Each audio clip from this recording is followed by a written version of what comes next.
রাজকুমারী, এই নিন আপনার খাবার। হে কি, একটা ডিম কেন? তুই জানিস না প্রতি বেলায় আমার দুটো ডিম ছাড়া হয় না? হ্যাঁ জানি রাজকুমারী, আমাকে ক্ষমা করবেন। আসলে হঠাৎ করে দেখতে পেলাম রান্নাঘরে শুধু একটা ডিমই আছে, তাই আর কি একটা ডিম নিয়ে এলাম। আর অতক্ষণে তো আপনার খাওয়ার সময় হয়ে গেছে। এসব কি বলছো? তুমি জানো না একটা ডিম দিয়ে আমার কিছু হয় না? যেখানেই পারো যাও, আমার জন্য আরেকটা ডিম নিয়ে এসো। আমি জানতাম রাজকুমারী তোমার দুইটি ডিম ছাড়া হবে না, তাই ডিম শেষ হয়ে গেছে শোনার সাথে সাথেই তোমার জন্য আরেকটি ডিম এনেছি। কেউ যে ডিমের জন্য এত পাগল হতে পারে এটা আমার আগে জানা ছিল না। এই নাও তোমার ডিম। এখন আমাদের ইচ্ছেও পূরণ হবে। আমরা দু একদিনের ভেতরে আমাদের সন্তানের মুখ দেখতে পারবো। এই দিন দেখার জন্য অপেক্ষা করেছিলাম আমি। এমনিতেই জাদু পাখিরা সব বিলুপ্ত হয়ে যাচ্ছে, তারপরে এতদিন হয়ে যাওয়ার পরেও তুমিও কোনো ডিম পাচ্ছিলে না। আমি তো আশায় ছেড়ে দিয়েছিলাম, অবশেষে আজ ডিমের দেখা পেলাম। ডিমটা দেখতে কত সুন্দর আর বড়। আমাদের সন্তানও নিশ্চয়ই এই ডিমের মতো বড় হবে। হ্যাঁ, তোমাকে অনেক ধৈর্য ধরে ডিমে তা দিতে হবে। এখন তুমি থাকো, আমি তোমার জন্য খাবার নিয়ে আসছি। আমিও তোমার সাথে যাব। ডিমে তা দেওয়া শুরু করলে আমি একটা না আর কোথাও যেতে পারবো না, তাই আজ একটু উড়ে বেড়াতে চাই। কিন্তু আমরা দুজনে যদি বাসা ছেড়ে চলে যাই তাহলে আমাদের ডিমে তা দেবে কে? মনে হয় না কোনো সমস্যা হবে। আমরা তো কাছাকাছি আছি, আমরা তো যাবো আর আসবো। বেশি দেরি করব না, তাড়াতাড়ি চলে আসবো। ঠিক আছে, তুমি যখন বলছো। দুই পাখি তাদের ডিম রেখে চলে গেল। একটু পরে সে গাছের নিচে রাজকুমারী এসে হাজির হলো। রাজকুমারী, আপনি এখানে? হ্যাঁ, কেন, কি হয়েছে? না মানে আপনি সচরাচর এখানে আসেন না। আজ ঘরে একা একা ভালো লাগছিল না, তাই ভাবছিলাম এদিকে এসে একটু বেরিয়ে যাই। ওই গাছে কত সুন্দর একটা ফল ধরেছে, ওই ফলটা আমাকে পেড়ে দাও তো। দুদিন পর গাছের সবগুলো ফল পাড়া হবে রাজকুমারী, তারপর আমি না হয় আপনার ঘরে দিয়ে আসবো। আমি তোমার কাছে দুদিন পর ফল খেতে চাইনি, এখনই খেতে চেয়েছি। রাজকুমারীর আদেশ অমান্য করবে তুমি? জি না রাজকুমারী, আমি তো এমনিই বলছিলাম। আমি আপনার জন্য এক্ষুনি ফল পেড়ে আনছি। হ্যাঁ, যাও তাড়াতাড়ি। দূর, সকাল সকাল রাজকুমারীর মুখ দেখতে হলো। আজ দিনটাই খারাপ যাবে আমার। কিছু বললে? জি না রাজকুমারী, কিচ্ছু বলিনি। বাহ, কি সুন্দর একটা পাখির বাসা। এখানে তো একটা গোলাপি রঙের ডিমও দেখতে পাচ্ছি। ওই সুন্দর পাখি দুটোর ডিম মনে হয়। ডিম কোথায় পেলে? ডিম ডিম রাজকুমারী, ওই সুন্দর পাখি দুটোর ডিম মনে হয় গোলাপি রঙের। তোমাকে আর ফল পাড়তে হবে না, ওই ডিমটাই আমার জন্য নিয়ে এসো।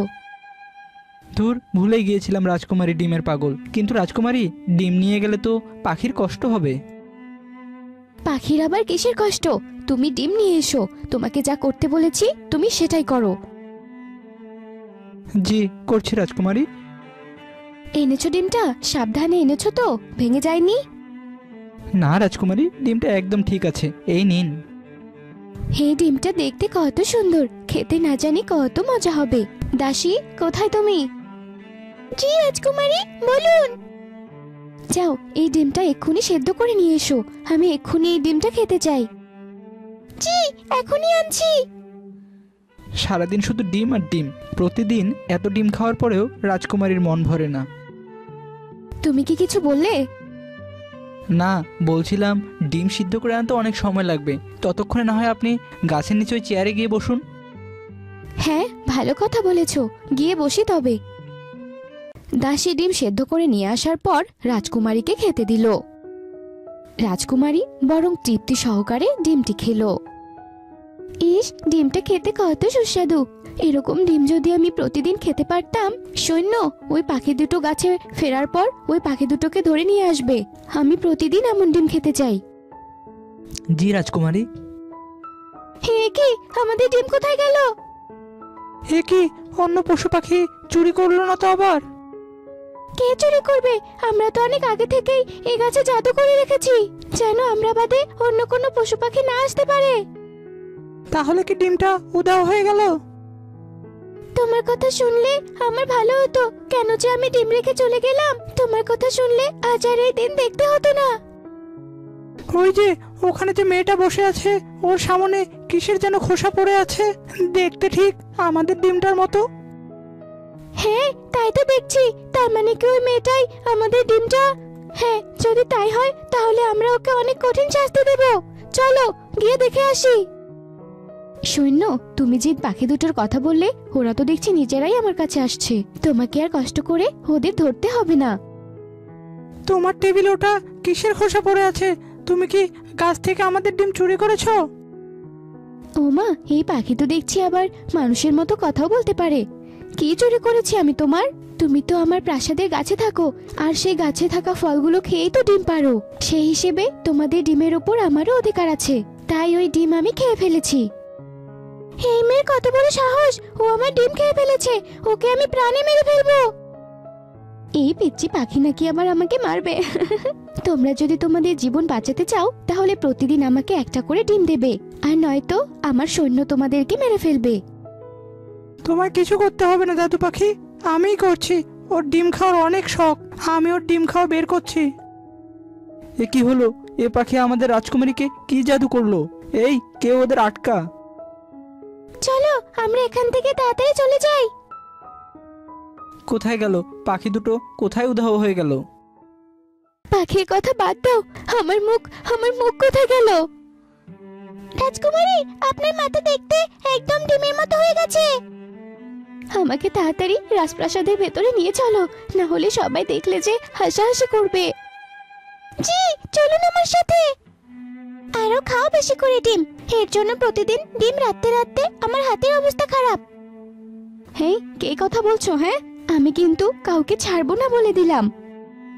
কেউ কিছু বলেনি রাজকুমারী, আপনি সরগোল শুরু করলে অনেকে আপনাকে দেখে হাসাহাসি করবে, তাই ওড়না দিয়ে আপনার মাথা ঢেকে দিচ্ছি। রাজামশাই, মহা বিপদ! রাজকুমারী তার ঘর থেকে বের হতে চাইছে না, তার মাথা দেখতে অবিকল ডিমের মতো হয়ে গেছে। মানে এসব কি বলছো? রাজকুমারী দুটো জাদুর পাখির ডিম খেয়েছিল বলে পাখি দুটো রাজকুমারীকে জাদু করে এই অবস্থা করেছে। যেভাবেই হোক ও পাখি দুটোকে খুঁজে বার করার ব্যবস্থা করো, আমি নিজেই তাদের শাস্তি দিব। আর সাধু বাবাকে ডেকে আনো। রাজকুমারী, এই নিন আপনার খাবার। ডিম কেন এনেছো? আমার সাথে মজা করার জন্য? নিয়ে যাও এই খাবার, আমি ডিম খাবো না। রাজকুমারী, ওই পাখির ডিম খেয়ে আপনার এই অবস্থা। এমনও তো হতে পারে যে মুরগির ডিম খেয়ে আপনি আবার মুরগির মতো হয়ে গেলেন। এমনও তো হতে পারে যে আপনি মুরগির ডিম খেয়ে আবার আগের মতো হয়ে গেলেন। হ্যাঁ, একটা ডিম খেয়ে দেখি তাহলে। কি হলো রাজকন্যা, আপনি চুপ হয়ে গেলেন যে? হ্যাঁ, ব্যথায় মরে গেলাম, আমি খাবো না কোনো ডিম, আমাকে ক্ষমা করে দাও। কি হলো? প্রভা এমন করছে কেন? ডিম সরাও ওর সামনে থেকে। সব বুঝলাম, আপনার সৈন্যরা চাইলেও ওই জাদু পাখিকে ধরতে পারবে না। রাজকন্যাকে অভিশাপ দিয়েছে তারা, তারা ছাড়া কেউ এই অভিশাপ সারাতে পারবে না। আমি ওদের এখানে ডেকে আনার ব্যবস্থা করছি। সাধু বাবা ধ্যানে বসার কিছুক্ষণ পর ওই জাদুই পাখি দুটো উঠতে উঠতে সাধু বাবার সামনে এলো। আমাদেরকে ডেকেছো সাধু বাবা? হ্যাঁ, তোরা রাজকুমারীর উপর থেকে তোদের অভিশাপ তুলে নে। সাধু বাবা, আপনি তো জানেন আপনার কাছে অনেক চেষ্টা করার পর একটা ডিম পেয়েছি আমরা। আমি তো রাজকুমারীকে প্রাণেই মেরে ফেলতে চাইছিলাম, একে তো আমাদের ডিম খেয়ে ফেলেছে, তার উপর আমাদেরকে ছেড়ে না দিয়ে আমাদের বন্দি করার হুমকি দিয়েছে। আমাদের কষ্টের তুলনায় রাজকুমারীর কষ্ট কিছুই না সাধু বাবা। রাজকুমারী যদি তোদের কাছে ক্ষমা চায় তবে কি তোরা রাজকুমারীকে ক্ষমা করে তোদের অভিশাপ তুলে নিবি? না, ওর অভিশাপ তুলে নিলে আমাদের কি লাভ? আমরা তো আর ডিম ফিরে পাবো না। তোদের ডিম ফিরিয়ে দিতে না পারলেও তোদের বাচ্চার ব্যবস্থা করে দিতে পারি আমি। সাধু বাবা জাদুই পাখির একটি পালক নিয়ে মন্ত্র পড়া শুরু করলেন। কিছুক্ষণ পর তাদের পাখাটি ডিমের মতো হয়ে গেল। এই ডিমে তা দিলে 20 দিন পর তোদের বাচ্চার মুখ দেখতে পাবি। আপনাকে অনেক ধন্যবাদ সাধু বাবা, আমার ভুল হয়ে গেছে। আমি আর কখনো কারো সাথে খারাপ ব্যবহার করব না, কারো সাথে অন্যায় করব না। তোমাদের না বলে তোমাদের ডিম চুরি করে খাওয়া আমার ভুল হয়েছে, তোমরা আমাকে ক্ষমা করে দাও। ঠিক আছে, আমি তোমাকে ক্ষমা করে আমার অভিশাপ তুলে নিলাম। আর কখনো যেন এমন ভুল না হয়। মা দেখো, আমি আবার আগের মতো হয়ে গেছি। চলো আমরা এখান থেকে অনেক দূরে চলে যাই, যেখানে আমাদেরকে আর কেউ খুঁজে পাবে না। হ্যাঁ চলো। না জানি আজ আমি কার মুখ দেখে কাঠ কেটে বেরিয়েছিলাম। আজ জীবনে প্রথম রাক্ষসীর খপ্পরে পড়লাম। আজই বোধহয় আমার জীবনের শেষ দিন। কি রে, বিড়বিড় করে কি বলছিস? তুই যখন একবার আমার সামনে পড়ে গেছিস, তবে আজ তোর রক্ষে নেই। আমি তোকে চিবিয়ে চিবিয়ে খাবো। দয়া করে তুমি আমাকে ছেড়ে দাও, আমি এত তাড়াতাড়ি মরতে চাই না। ছেড়ে দাও আমাকে। ঠিক তখনই সেখানে মায়াপরী চলে আসে। শয়তান রাক্ষসী, তোর এত বড় সাহস! তুই আবার একটা অসহায় মানুষের দিকে লোভ করেছিস। আজ আমি তোকে ভস্ম করে দেব। পরে তুই আবার এখানে চলে এসেছিস। তোর জ্বালায় আমি শান্তিতে একটা শিকারও করতে পারি না। সব সময় তুই আমাকে পাহারা দিস। আমি আর তোর কোনো কথাই মেনে চলবো না, বরং আজ আমি তোকে শেষ করে দেব আর ইচ্ছে মতো শিকার করব। এ কথা বলে রাক্ষসী পরীকে আক্রমণ করে, আর পরীও তার জাদু শক্তি প্রয়োগ করে। হঠাৎই রাক্ষসী পরীর হাতে আঘাত করে। তখনই পরীর হাত ভেঙে যায়। আহ, আমার হাতটা বুঝি ভেঙে গেল। শয়তান রাক্ষসী, তুই আমার হাতে আঘাত করলি, তবে এবার তোর ধ্বংস নিশ্চিত। এসব শুনে ভয়ে রাক্ষসী পালিয়ে যায়। যাক, শয়তান রাক্ষসী তাহলে পালিয়েছে, কিন্তু পরী, তোমার যা হাত ভেঙে গেছে, তুমি তো কষ্ট পাচ্ছ। এবার না হয় তুমি জাদু করে তোমার নিজের হাত ঠিক করো। সেটা তো আর সম্ভব নয়, কারণ আমি যে আর জাদু করতে পারবো না। হাত ভাঙার পর আমার জাদু শক্তি শেষ হয়ে গেছে। আমি এখন থেকে শুধু আগুনের ফুলকি বের করতে পারবো, আর কোনো কিছু করতে পারবো না। তবে তুমি কোনো চিন্তা করো না, তুমি আমার সঙ্গে আমার বাড়িতে চলো। আমি তোমার হাত ব্যান্ডেজ করে দিচ্ছি, তাহলে আস্তে আস্তে তোমার হাত ভালো হয়ে যাবে। রাজীবের কথায় পরী রাজি হয়, আর রাজীব পরীকে তার বাড়িতে নিয়ে যায় আর হাতে ব্যান্ডেজ করিয়ে দেয়। হাত তো ব্যান্ডেজ হয়ে গেল, কিন্তু আমি এই অবস্থায় পরী রাজ্যে ফিরবো কি করে? আর পৃথিবীতেই বা থাকবো কোথায়? সে নিয়ে তুমি ভেবো না, তুমি আমার বাড়িতেই থাকো। কিন্তু আমি তো ভাবছি, তুমি চলে গেলে ওই রাক্ষসী তো আবার আমাকে আক্রমণ করবে। তুমি যখন আমার জীবন বাঁচিয়েছো, তাহলে তুমি আমার জীবন সঙ্গী হয়ে যাও। আমি তোমায় বিয়ে করতে চাই।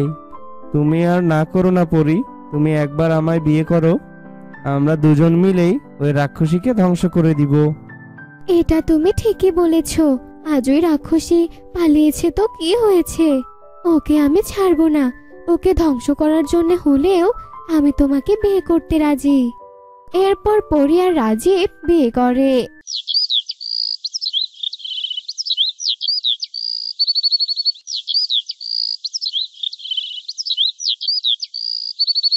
কি ব্যাপার পরী, এভাবে চললে কি হবে?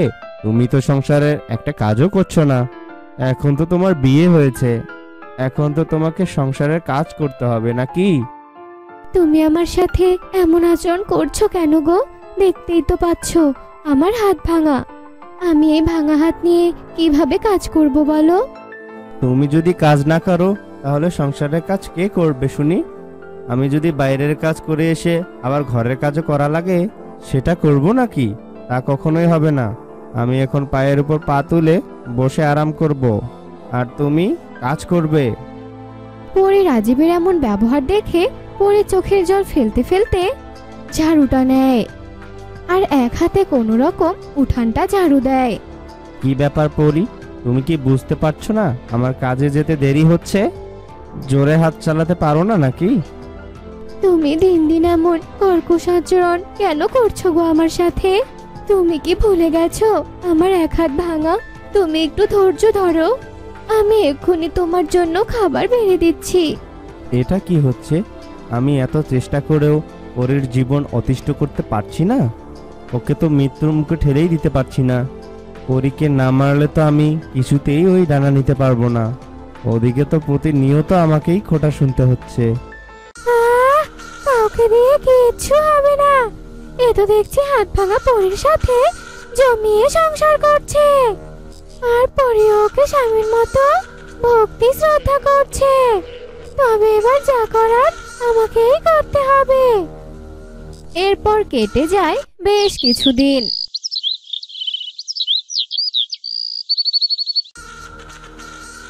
শয়তান, বিশ্বাসঘাতক, তোকে আমি কি বলেছিলাম আর তুই কি করছিস? হ্যাঁ, আজ আমি তোকে মেরেই ফেলবো, মেরে ফেলবো।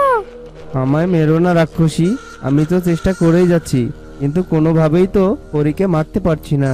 তাহলে ওর ডানাই বা নিই কি করে? হ্যাঁ গো, আমি এসব কি শুনছি? আমি তো নিজের চোখে বিশ্বাস করতে পারছি না। তুমি আমাকে মারতে চেয়েছিলে, আর তাই বুঝি আমার সাথে দিন দিন এমন অত্যাচার করছিলে? হ্যাঁ, তুই একদম ঠিক ধরতে পেরেছিস। তোর সাথে এতদিন যা ঘটেছে সব আমার সাজানো নাটক। আসলে আমি তোকে কৌশলে হত্যা করে তোর ডানা নিতাম, আর তোর ডানা আমার পিঠে লাগিয়ে তোর রূপ ধারণ করে পরিরাজ্যে ফিরতাম, আর পরিমাতাকে আমার বশে আনতাম, আর আমি হতাম পরিরাজ্যের ভবিষ্যৎ পরি। তখন আর আমাকে বাধা দেওয়ার কেউ থাকতো না রে। কি এসব কি বলছিস তুই রাক্ষসী? তার মানে সেদিন রাজীবকে হত্যা করার পরিকল্পনাটাও তোর ছিল, আর রাজীবের সাথে আমার বিয়েটাও সাজানো নাটক? ছি রাজীব, ছি, তুমি এত খারাপ। আর আমি কি না তোমাকে বিয়ে করেছিলাম? তবে আজ আমি তোমাকে উচিত শিক্ষা দেব। তোকে আর ওকে শাস্তি দিতে হবে না রে পরি। এবার আমি ওকে হত্যা করব, তারপর তোকে হত্যা করে তোর ডানা নেব। কারণ আমি জানতে পেরেছি তোর হাত ভাঙার পর তোর সব জাদু শক্তি নষ্ট হয়ে গেছে। এসব কথা বলে রাক্ষসী রাজীবকে হত্যা করে, আর মৃত্যুর পর রাজীব একটা রাক্ষসে পরিণত হয়। এসব কি?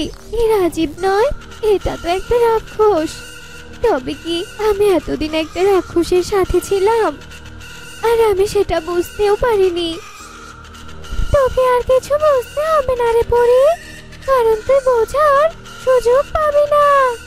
আমি তোকে এক্ষুনি হত্যা করব। রাক্ষসীর কথা শেষ হতে না হতেই পরিমাতা সেখানে চলে আসে। শয়তান রাক্ষসী, তুই আমার মেয়েকে হত্যা করবি? তোর এত বড় সাহস! তার আগে আমি তোকে ভস্ম করব। তুই এখানে কি করে রে মা? আর আমি তোকে খুঁজে মরছি। ভাগ্যিস সময় মতো আমি আজ এখানে এসেছিলাম, নয়তো আজ কি যে হতো। কিন্তু তোর এই অবস্থা হলো কি করে? বলছি পরিমা, সব বলছি। হয়েছে হয়েছে, আর বলতে হবে না। তোকে যখন একবার খুঁজে পেয়েছি তবে আর হারাতে দেব না। চল মা, পরিরাজ্যে ফিরে চল। এরপর পরিমাতা পরীকে নিয়ে চলে যায়।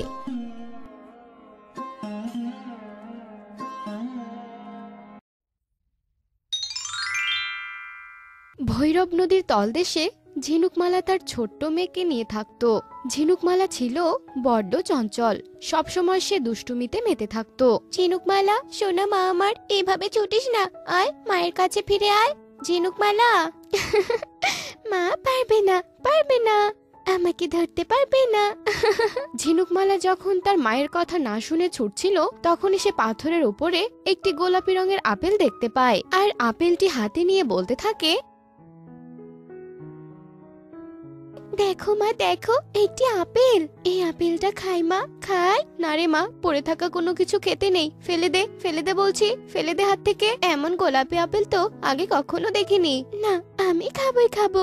এই কথা বলে ঝিনুকমালা আপেলটি খেয়ে ফেলে, আর যেই না আপেলটি খায়, সঙ্গে সঙ্গে ঝিনুকমালার পুরো শরীর নীল হয়ে যায়, আর সে অজ্ঞান হয়ে পড়ে যায়। জলপরি তার মেয়ের এমন অবস্থা দেখে ভয় পেয়ে যায়, আর তার মেয়েকে জড়িয়ে ধরে কাঁদতে থাকে।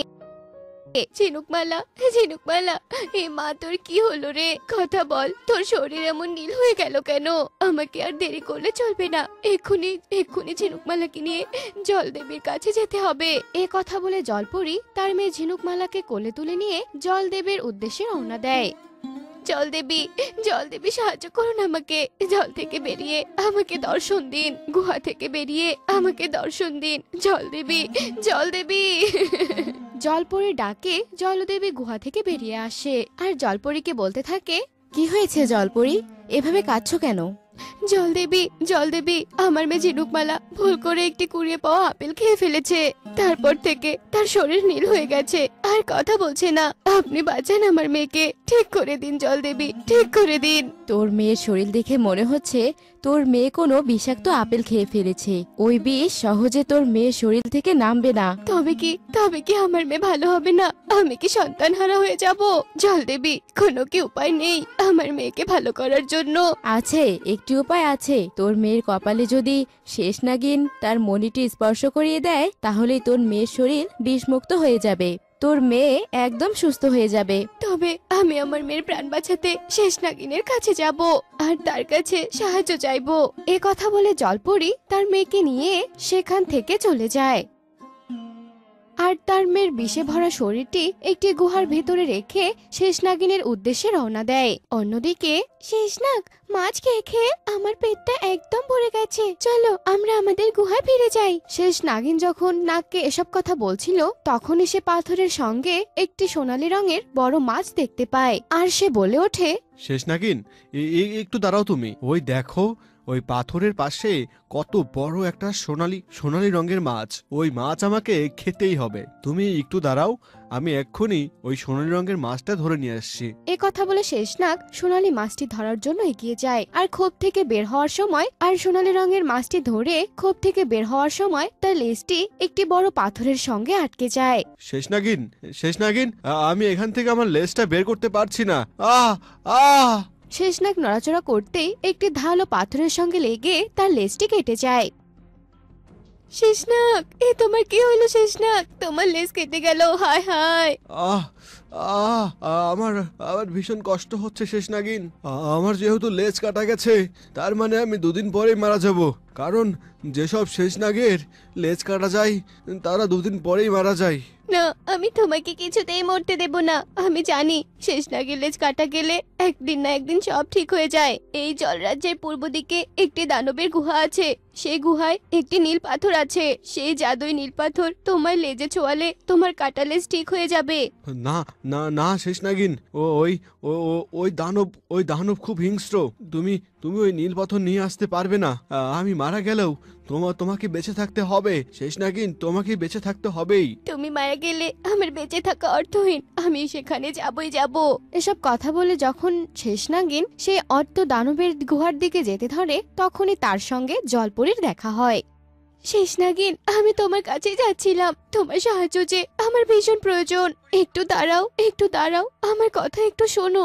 না না জলপরি, আমার এখন দাঁড়ানোর সময় নেই, আমার অনেক তাড়া আছে। এ কথা বলে শেষনাগিন তাড়াহুড়ো করে সেখান থেকে চলে যায় আর জলপরি তার পিছন থেকে ডাকতে থাকে, শেষনাগিন তুমি যেও না। শেষনাগিন, আমার উপরে এতটা নির্দয় হয়েও না, একটু দয়া করো শেষনাগিন। শেষনাগিন তার শেষনাগকে বাঁচানোর জন্য অট্ট দানবের গুহায় পৌঁছে যায়। এই তো সেই অক্ট দানবের গুহা, আর ওই তো নীল পাথর। এ কথা বলে শেষনাগিন অক্ট দানবের গুহায় ঢুকে পড়ে আর সে জাদুই নীল পাথর খুঁজতে থাকে, কিন্তু কোথাও সেই নীল পাথর খুঁজে পায় না।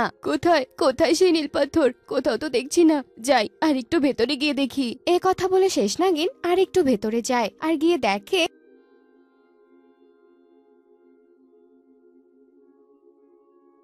একটা বড় পাথরের ওপর সেই নীল পাথর রাখা আছে আর তার পাশেই অক্ট দানব ঘুমাচ্ছে। এই তো নীল পাথর, আর ওই তো অক্ট দানব ঘুমাচ্ছে। এই সুযোগে আমাকে নীল পাথর নিয়ে যেতে হবে। এ কথা বলে শেষনাগিন যেই না নীল পাথরের দিকে এগোতে থাকে, তখনই শেষনাগিনের চলার শব্দে অক্ট দানবের ঘুম ভেঙে যায়। অক্ট দানবের ঘুম ভেঙে যাওয়াতে সে ভীষণ রেগে যায় আর বলে, শেষনাগিন, তোর এত বড় সাহস, তুই আমার ঘুম ভেঙে দিস। আজ আমি তোকে আস্ত গিলে খাবো। এ কথা বলে যেই না অক্টোদানব শেষ নাগিনের উপরে জাদু করতে যাবে তখনই তার সামনে এসে জলপরি দাঁড়ায় আর সেই জাদু জলপরির গায়ে এসে পড়ে আর তখনই পাল্টা জাদু করে জলপরি দানবের দিকে ছুঁড়ে মারে আর সঙ্গে সঙ্গে অক্টোদানব মারা যায় আর তখনই জলপরিও আহত হয়ে একি জলপরি তুমি এখানে কেন আর তুমি আমাকে কেনই বা বাঁচালে ওই অক্টোদানবের হাত থেকে কথা বলো কথা বলো কথা বলো শেষ নাগিন তুমি বেঁচে থাকলে তো আমার মেয়ে বেঁচে থাকবে এইসব তুমি কি বলছো হ্যাঁ শেষ নাগিন আমার মেয়ে ভুল করে একটি নীল আপেল খেয়ে ফেলেছে যেটা খাওয়ার পরে আমার মেয়ের শরীর বিষে ভরে গেছে আর তোমার নাগমণি যদি আমার মেয়ের কপালে স্পর্শ হয় তাহলেই আমার মেয়ে বেঁচে উঠবে পূর্ব দিকের সুরক্ষিত গুহায় আমার মেয়ের দেহ রাখা আছে এ কথা বলেই জলপরি সঙ্গে সঙ্গে মারা যায় আর শেষ নাগিন কাঁদতে কাঁদতে বলে তুমি নিজের জীবনের তোয়াক্কা না করে আমার জীবন বাঁচিয়েছো আমার জীবন দিয়ে হলেও আমি তোমার মেয়েকে ভালো করে তুলবো তোমার মেয়েকে আমি আমার কাছে রাখবো এরপর শেষ নাগিন সে জাদুর নীল পাথরটি নিয়ে সে সুরক্ষিত গুহায় চলে যায়